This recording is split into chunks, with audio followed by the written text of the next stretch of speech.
அல்லாஹுடைய நபி ஸல்லல்லாஹு அலைஹி வஸல்லம் சஹாபாக்களோட ஒரு இடத்துல நிக்கிற நேரம் ஒரு நல்ல துடிப்பான ஒரு வாலிபர், உடம்புல சக்தி உள்ள நல்ல ஒரு வாலிபர் அவங்கள கடந்து போறார். இவரை பார்த்த சஹாபாக்கள் சொன்னாங்க, யா ரசூலுல்லாஹ், இவர் வியாபாரத்துக்கு போறாரு, இவரெல்லாம் இங்க இருக்க வேண்டிய ஆள் இல்ல, அல்லாஹுடைய பாதையில யுத்தத்துக்காக போனா எப்படி இருக்கும், எவ்வளவு பொறுமதியான ஒரு ஆள் இவர் என்று சொன்னார்.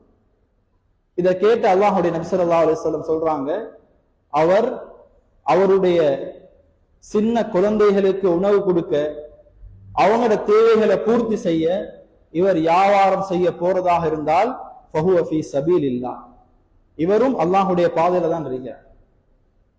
வயது முதிர்ந்த பெற்றோரை கவனிக்கிறதுக்கு, அவங்களுக்கு செலவழிக்கிறதுக்கு இவர் வியாபாரத்துக்கு போவதாக இருந்தால் ஃபஹுவ ஃபீ சபீலில்லாஹ், இவரும் அல்லாஹுடைய பாதையில இருக்கிறார். யாருக்கிட்டையும் கேட்க கூடாது, எந்த தேவைகளை நானே பூர்த்தி செய்ய வேண்டும் என்ற நோக்கத்தோடு ஒரு வியாபாரத்துல போனா ஃபஹுவ ஃபீ சபீலில்லாஹ், இவரும் அல்லாஹ்வுடைய பாதையில.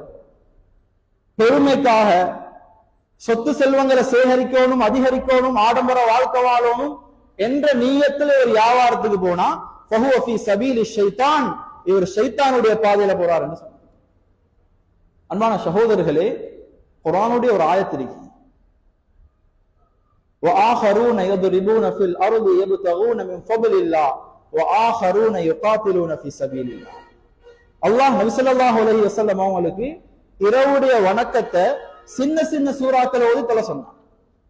அதுக்கு காரணம் சொல்லும் போது, இரவு தொழுகையில கலந்து கொள்ளக்கூடிய சில மக்கள் பகலுடைய நேரம் வியாபாரத்துக்கு போறவங்க இருக்கிறாங்க, அல்லாஹுடைய பாதையில ஜிஹாத் செய்ய போறவங்க இருக்கிறாங்க.